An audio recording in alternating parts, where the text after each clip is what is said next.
ఈరోజు చైనా తులసి మొక్క గురించి మాట్లాడుకుందామండి. మనం లక్ష్మీ తులసి, విష్ణు తులసి ఇలా తులసి మొక్కల్ని మనం ఎంత పవిత్రంగా పూజిస్తామో చైనా వాళ్ళు ఈ తులసిని చాలా పవిత్రంగా అందుకే చైనా తులసి అని చెప్పేసి వచ్చిందండి దీనికి పేరు. అది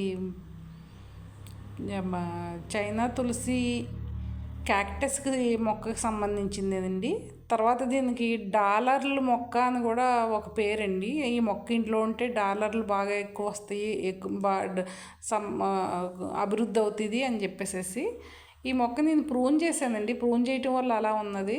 ఆకు చాలా చిన్నగా ఉంటుందండి. చాలా మొండి మొక్క అనొచ్చండి. ఎండలో కూడా ఉంటుంది, ఇండోర్గా కూడా పెట్టుకోవచ్చు. ఇండోర్గా కంటే బయట ఎండలోనే బాగా ఇదవుతుందండి. కటింగ్తో కూడా మనం డెవలప్ చేయొచ్చండి. ఆకు చూడండి, చిన్న నిజంగా డాలర్లానే ఉంటుందండి ఆకు. అందుకనే డాలర్ మొక్క అని చెప్పారు. చైనా వాళ్ళైతే అంత పవిత్రంగా చూసుకుంటారంటే ఈ మొక్కని ఇంట్లో ఉంచటమే కాదు, దానికి పూజలు చేయటం అది అన్నీ.